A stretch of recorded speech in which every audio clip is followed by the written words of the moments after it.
The Teru Empire ships moved through space like dark shadows. For thousands of years, they had taken over 300 different alien worlds. No one had ever stopped them. Admiral Daon stood on the bridge of his massive ship, looking at the small blue planet on the screen. "What do we know about this world?" he asked his second-in-command. "They call it Earth. The beings there are called humans.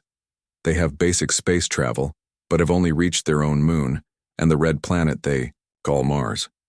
They have many weapons, but nothing that can harm our ships." Admiral Daon smiled. "This would be an easy victory, just like all the others. Prepare the welcome message, the usual terms." On Earth, it was a normal Tuesday morning. Professor Hanji yawned as she looked at data from the space telescope in Antarctica. She had been working all night, searching for new stars. Her eyes grew wide as strange energy patterns appeared on her screen. "That's not possible," she whispered. She checked her equipment, then checked again. The readings were correct. Something very large was moving toward Earth from beyond Pluto, and it was moving faster than anything humans had ever built. She picked up the phone with shaking hands and called her boss. 3 hours later, the United Nations building in New York was filled with scared leaders from around the world. On a large screen, they watched the objects move past Jupiter. "They will reach Earth in less than 10 hours, said the Secretary General. "We must decide what to do." Colonel Kim Sun stood up. She was the head of Earth's new extraterrestrial defense division, created just 2 years ago when many countries realized space might hold dangers. Most people had laughed at the idea. No one was laughing now. "We should not assume these visitors are hostile," she said calmly. "First contact could be peaceful. We should prepare to talk to them." General Park Tae slammed his hand on the table. "Look at how their ships are arranged. That is a war formation. We must prepare our weapons immediately." Colonel Kim sighed. She and Park had been rivals since military school. He always wanted to fight first and talk later. "We don't have weapons that can reach them yet. Our best option is peaceful contact." The world leaders argued for hours while the alien ships moved closer. Television stations around the world showed the strange objects that were now visible in the sky even during daylight. People gathered in streets, some praying, some partying as if it were the end of the world. Many fled to the countryside, causing massive traffic jams.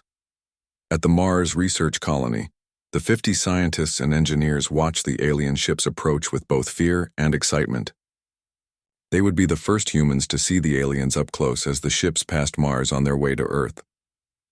Dr. Moon Jin, the colony leader, sent a message to Earth. "The alien ships will pass within 10,000 kilometers of us. We are ready to attempt communication if ordered." Back on Earth, Professor Han rushed into the UN meeting room with new information. "The ships have slowed down near Mars. They may be studying the colony." All eyes turned to the large screen showing a live feed from Mars. The alien ships were massive, at least 2 kilometers long, with strange glowing sections. They were beautiful and terrifying. Dr. Moon's voice came through the speakers. "We are broadcasting greetings in all Earth languages and mathematical sequences." No response yet. "Wait, they're changing position. Several ships are moving toward us. This could be..." The screen flashed bright white, then went dark. Silence filled the UN room. The Secretary General asked in a shaking voice, "What happened? Did we lose the connection?" Professor Han typed frantically on her tablet. "No, the colony. It's gone. The colony is completely gone." Satellite images confirmed the horrible truth. Where the Mars research colony had stood for 12 years, there was now only a smoking crater. All 16,000 people who lived and worked there had been killed in seconds. Colonel Kim felt sick. She had friends on Mars, but there was no time for grief. "We need to evacuate our major cities immediately," she said, her voice steady despite her shock. General Park nodded, his face grim. For once, they agreed. "And we need to ready every weapon we have, even if they seem useless. Humanity will not go down without a fight." As they spoke, all communication devices around the world received the same message. It appeared on phones, computers, televisions, and radios in every language. "People of Earth, I am Admiral Down of the Teru Empire. Your Mars outpost refused to acknowledge our superiority, so we removed it. This is the fate of all who resist. Surrender your world to become part of our glorious empire, or face extinction. You have one Earth rotation to decide. Choose wisely. Message included instructions for world leaders to signal their surrender by sending a delegation to a specific location in Earth orbit. In the chaos that followed, Colonel Kim and General Park were given joint command of Earth's defense. They had less than 24 hours to find a way to save humanity. We can't fight them directly, Kim said as they walked to the command center. Their technology is too advanced. Then we fight them indirectly, Park replied. Humans are good at that. They gathered the best minds from around the world. Professor Han brought data about the alien ships. Military leaders brought information about Earth's weapons. Scientists brought their knowledge. No one mentioned surrender.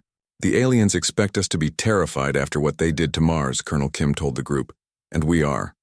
But terror can turn to anger, and anger can make humans very dangerous. Professor Han stood up. I've been studying their communication. The message wasn't just words, it contained complex data.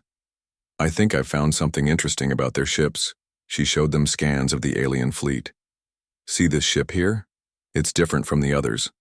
All communications come from it first, then go to the other ships. General Park leaned forward. Cut off the head, and the body falls. Colonel Kim nodded slowly. They think we'll surrender because that's what every other species has done. They don't expect us to fight back. The Empire struck Earth first, General Park said. They're about to learn that was a mistake. As the deadline approached, a plan began to form. It was dangerous and probably suicidal. But as the sun set on that first terrible day, one thing became clear to everyone in that room. Humanity's patience had ended.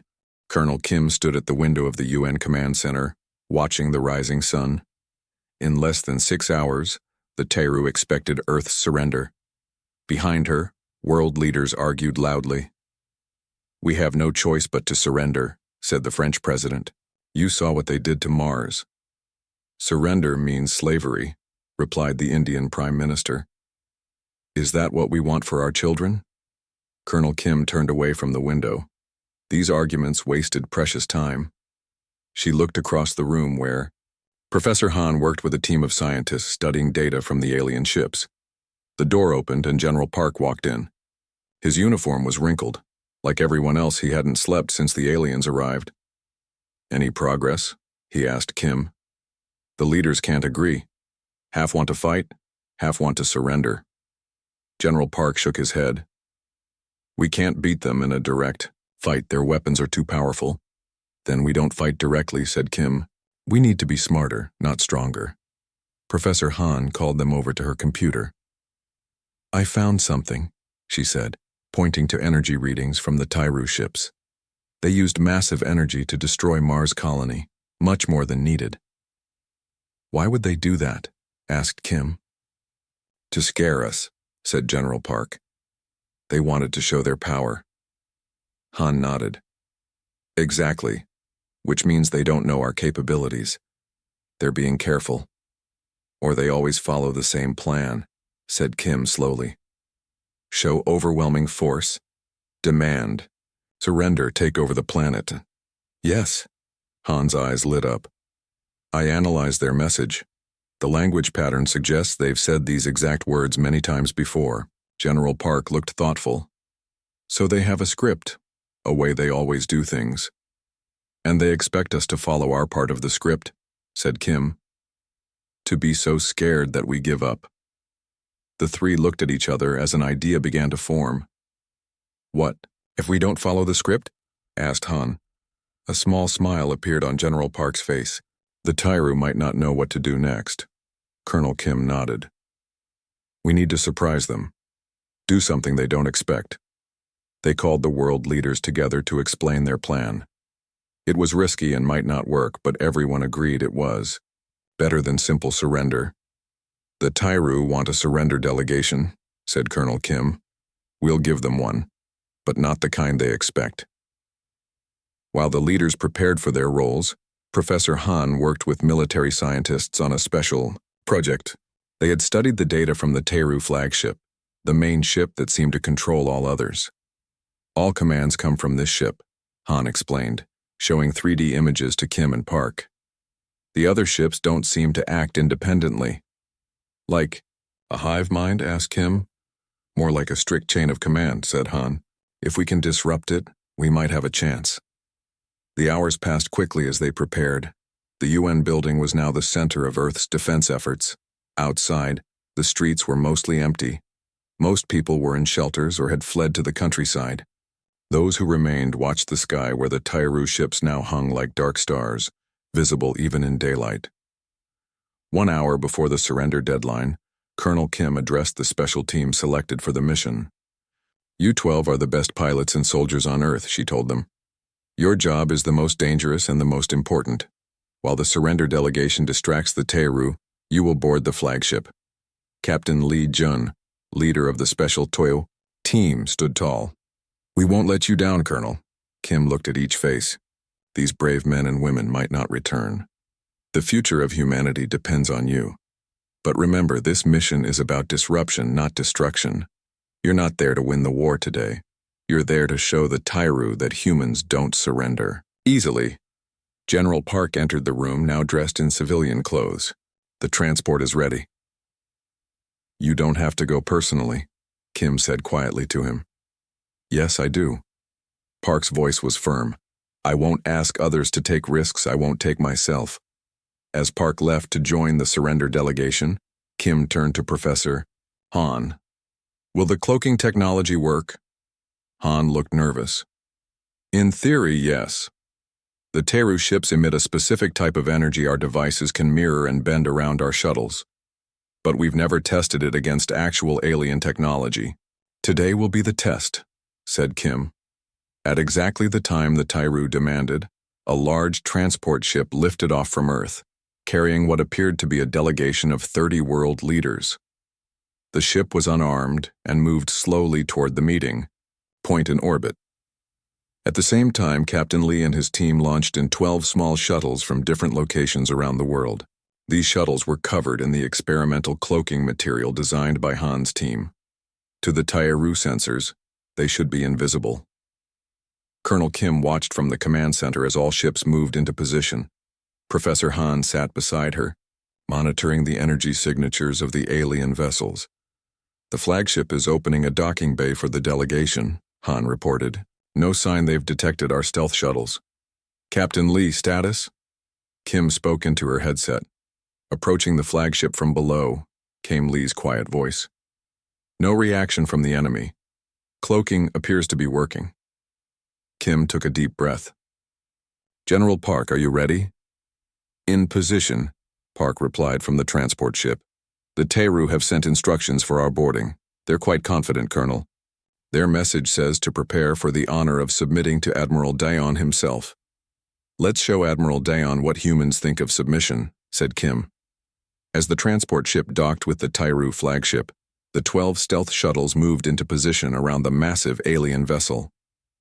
According to Han's analysis, they needed to reach specific points on the ship to plant the disruptor devices. Inside the flagship, General Park and the fake surrender delegation were escorted by tall, armored aliens toward the command center. Each human carried hidden weapons waiting for the signal. "Remember," Kim said to everyone through the communication system, "timing is everything. The delegation creates the distraction. Captain Lee's team plants the disruptors. We only get one chance." On the flagship, Admiral Dayon waited to accept Earth's surrender. Like hundreds of times before on hundreds of worlds, the primitive species had recognized the futility of resistance. The Empire would grow stronger with each conquest. What Admiral Dayon didn't know was that humans were different. They had reached the end of their patience, and the Empire was about to find out what that meant. Admiral Dayon stood tall in the grand meeting room of his flagship. The walls glowed with a soft blue light, showing the history of the Teru Empire's conquests. 300 worlds, 300 victories. Earth would be number 301. 4 Tyru guards stood at each corner of the room. They were 2 meters tall with gray skin and armor that seemed to be part of their bodies. They held weapons that could turn a human to ash in seconds. The door slid open, and the Earth delegation entered. General Park led the group, walking calmly despite the aliens towering over him. 29 other humans followed, all wearing formal clothes as instructed. "Welcome, Earth leaders," said Admiral Down in perfect English. The Tyru were proud of how quickly they could learn new languages. "You have made the wise choice to surrender." General Park bowed slightly. "We are here as requested, Admiral." Down smiled, showing sharp teeth. "Good. The ceremony is simple. You will kneel one by one and place your hand on this." He pointed to a glowing orb on a pedestal. "It will record your submission for all time." Meanwhile, outside the massive ship, Captain Lee's stealth shuttle approached a service hatch that Professor Han had identified. His hands were steady as he guided the small craft closer. Inside the shuttle, 5 soldiers in special armor waited, each carrying one of Han's disruptor devices. "This is Eagle 1. We're at entry point Alpha," Lee whispered into his communication device. No sign of detection. One by one, the other 11 team leaders reported the same. They were all in position around the flagship, back in the UN command center. Colonel Kim nodded to Professor Han. "Give the signal." Han pressed a button on her tablet. A single tone sounded in the earpieces of all Earth operatives. In the grand meeting room, General Park heard the tone. He stepped toward the orb as if to begin the ceremony, then stopped. "Before we start, Admiral," he said, "I have a question." Daon looked annoyed. "Questions are not part of the surrender ceremony." "Just one," Park insisted. "Why did you destroy our Mars colony?" "They refused to acknowledge our message," Daon said simply. "Defiance must be punished." "I see," said Park. "Then I have a message for you from Earth." Daon sighed. "Your message is not, humanity does not surrender." Park interrupted, his voice suddenly hard. "Not now, not ever." With those words, Park pulled a hidden weapon from his sleeve. The other members of the delegation did the same. Years of international tension had made these world leaders suspicious of each other. Now that suspicion had created the best-armed fake surrender team possible. The Teru guards were shocked. No species had ever resisted at this stage. They raised their weapons, but too late. Outside the ship, Captain Lee received Park's words through his earpiece. "Go, go, go," he ordered his team. Each stealth shuttle attached to the flagship's hull. Special cutting tools, designed based on what they had learned about Tyru technology, created openings into the ship. Lee led his team through the narrow maintenance tunnels of the alien vessel. They had memorized the path to the central communication hub based on Professor Han's analysis. Each soldier carried a disruptor device that would interfere with the quantum signals that connected the Tyru ships. "This is Eagle 1, Lee reported as they reached their first target.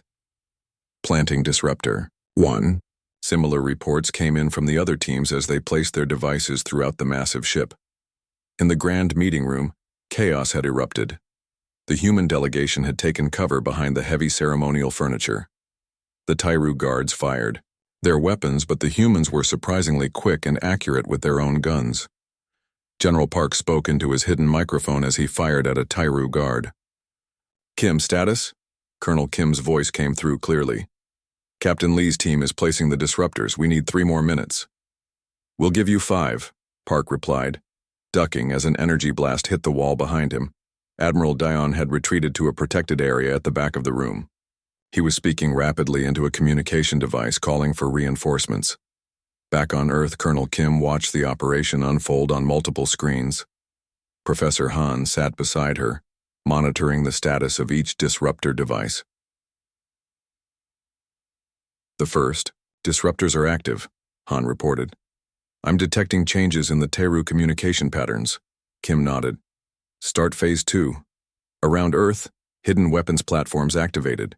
These were last resort defenses, built in secret by various nations, preparing for different threats. Now they had a common enemy. Thousands of small attack drones launched, heading toward the Tyru support ships. Each drone was too small to cause major damage alone, but together, they could overwhelm the alien vessel's defenses. On the flagship, Captain Lee's team had reached the central communication hub, a large room filled with pulsing lights and strange equipment. "This is it," said Lee, looking at the alien technology. "Place the main disruptor here." One of his soldiers, Sergeant Min, carefully attached the largest disruptor device to what appeared to be the main control panel. As soon as it was in place, the lights in the room flickered. "It's working," said Min. "The quantum field is collapsing."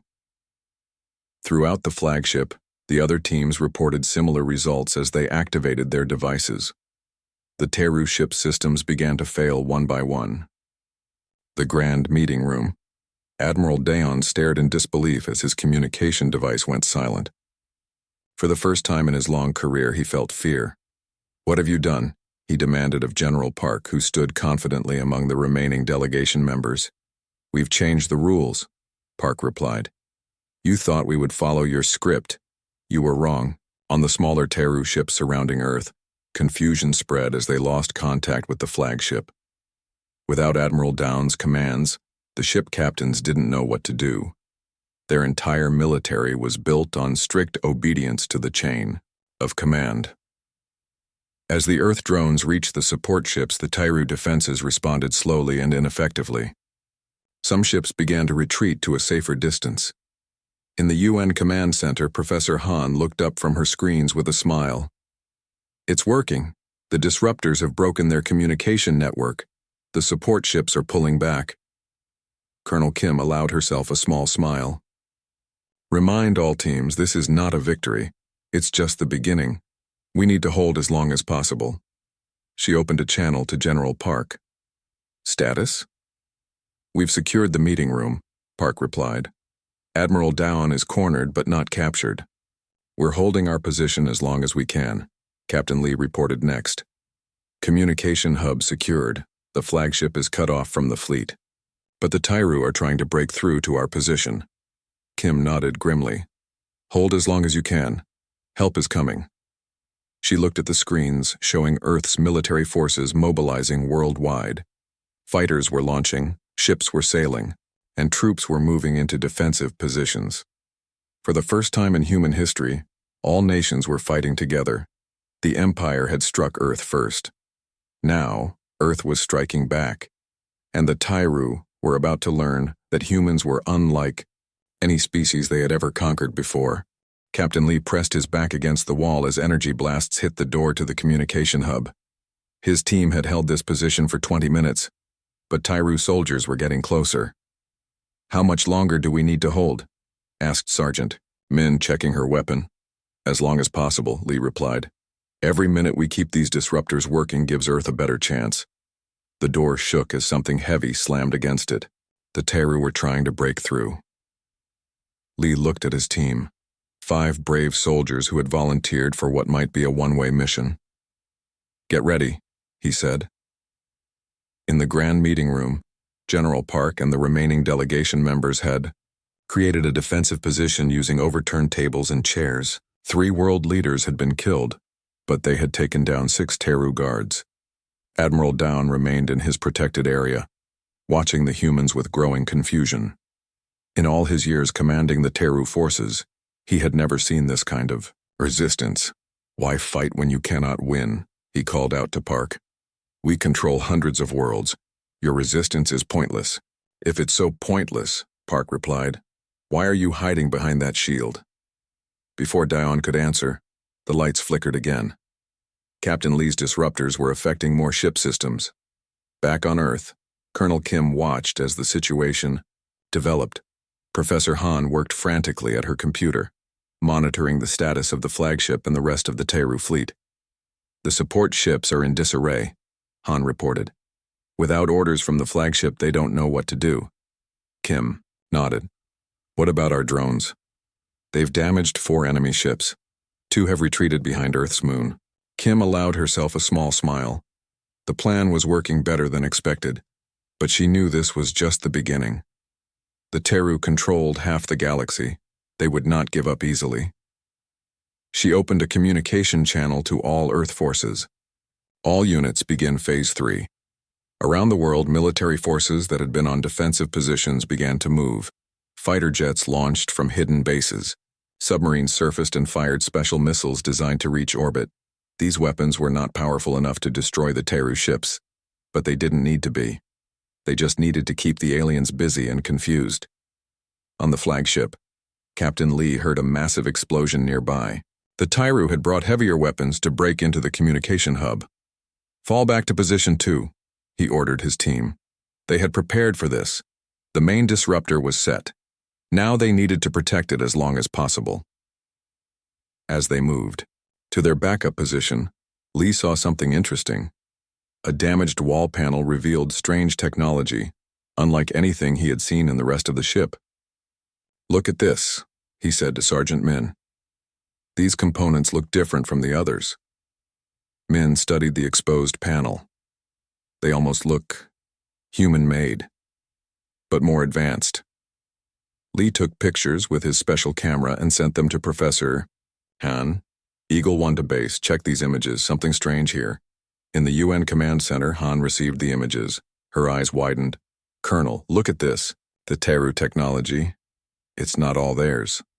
Kim moved to look at Han's screen. "What do you mean?" "These components Captain Lee found, they're similar to designs from various species, including some that look like advanced versions of our own technology." Han's voice grew excited. "I don't think the Teru develop their own technology. They steal it from conquered species." This revelation changed everything. Kim realized that the Teru might not be as advanced as they appeared. They had simply collected technology from hundreds of conquered worlds. "If they don't understand how their own ships work," Kim began, "then they might not be able to fix what we break," Han finished. In the grand meeting room, Admiral Down was growing angry.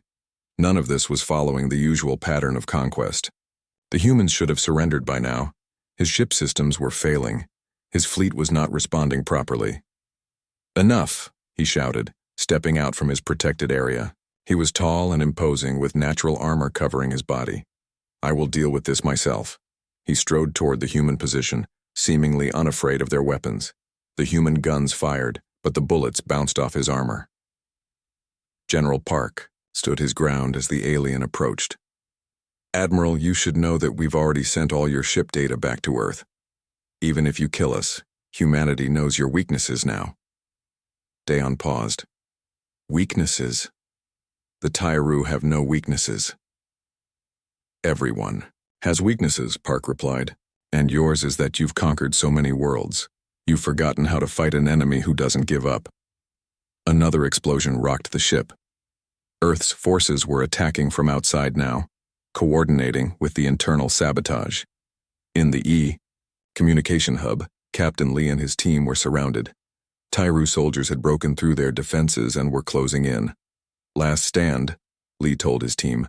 "Make it count." As they prepared to fight, Lee noticed something strange. The Teru soldiers were hesitating, looking at each other as if unsure what to do without direct orders. They don't know how to think for themselves, Lee realized. They only follow commands. He spoke into his communication device. "Eagle 1, to all teams. The Teru don't adapt well, use unexpected tactics, they don't know how to respond." Throughout the ship, the other human teams reported similar observations. The Teru were powerful but inflexible. When faced with situations outside their experience, they struggled to adapt. Colonel Kim received these reports with growing hope. "Professor Han, how long until the main fleet arrives from Mars orbit?" "At least 2 hours," Han replied. "But our forces are holding better than expected." Kim nodded. "Send this information to all military commands. The Teru follow fixed patterns. Break those patterns and they become confused." Around Earth, human forces began to use this knowledge. Fighter pilots flew unpredictable patterns. Ground forces used unusual combinations of weapons.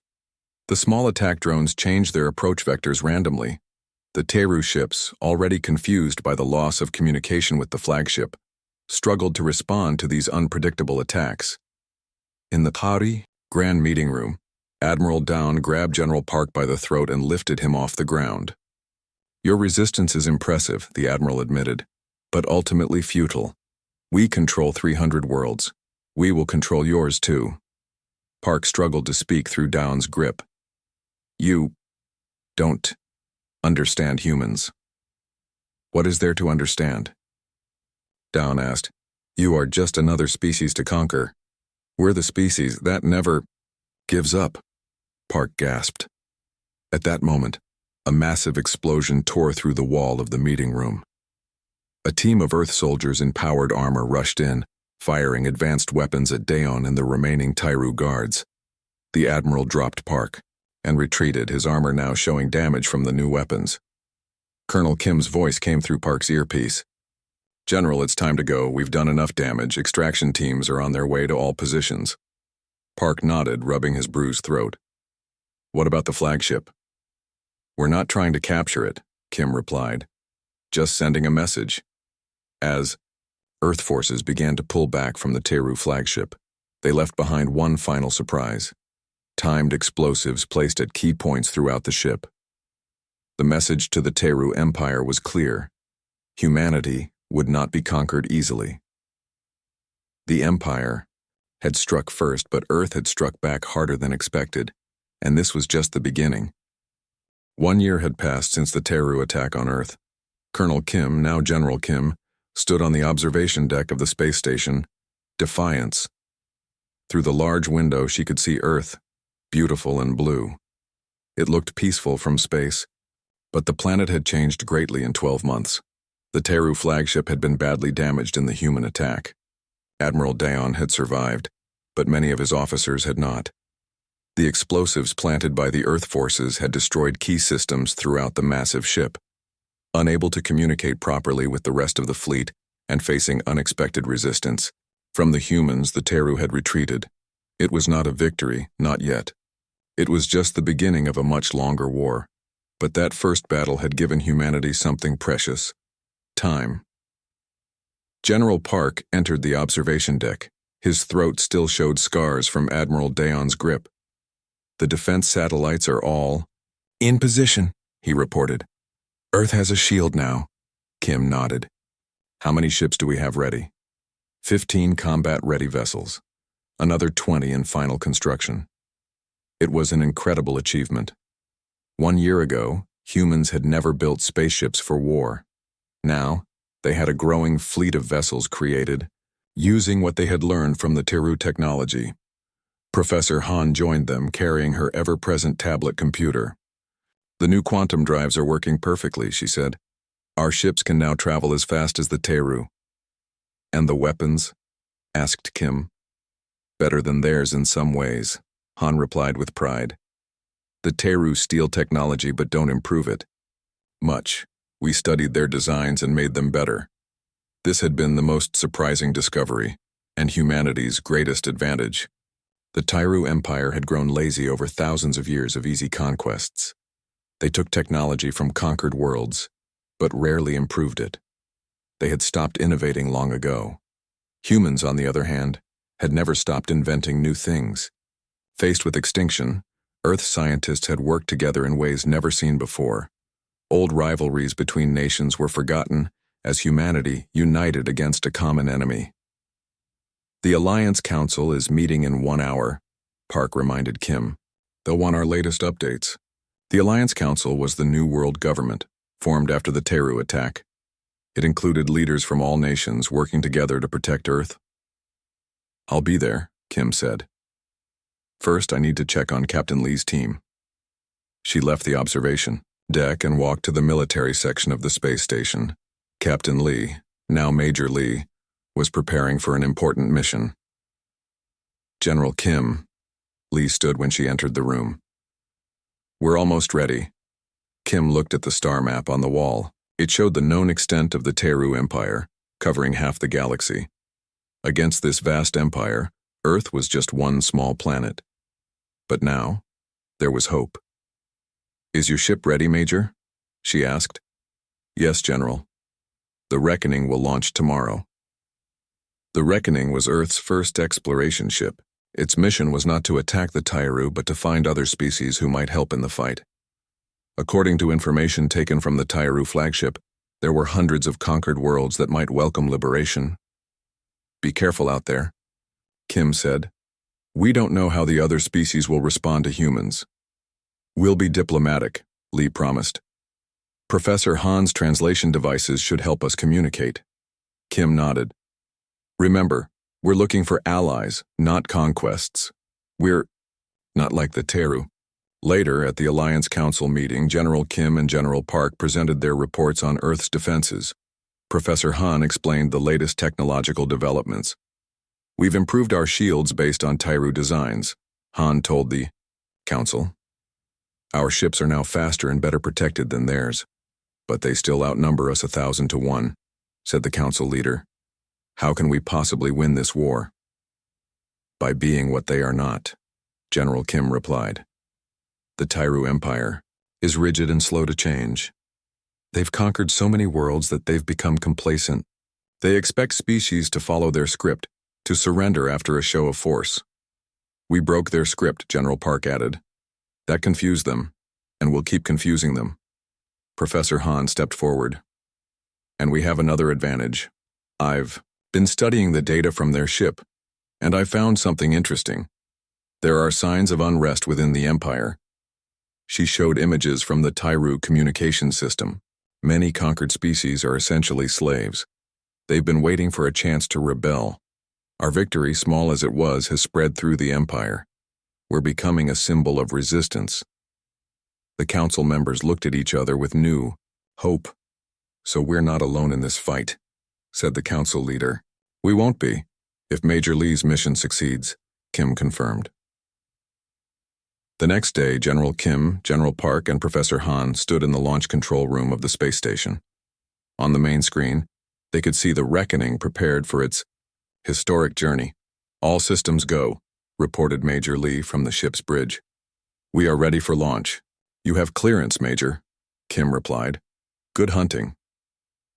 The Reckoning smoothly departed from the space station. Its new engines, based on improved Tyru technology, glowed blue as the ship accelerated.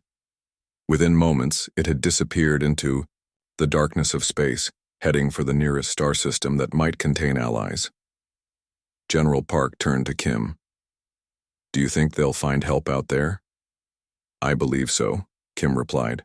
"The Teru have made many enemies. We just need to find them and show them that resistance is possible." Professor Han checked data on her tablet. "Our long-range sensors show Tyru ships gathering beyond Jupiter's orbit. They're preparing for another attack." "How long do we have?" asked Park. 3 months, maybe 4, Han estimated. "They're being more cautious this time." Kim nodded. "Good.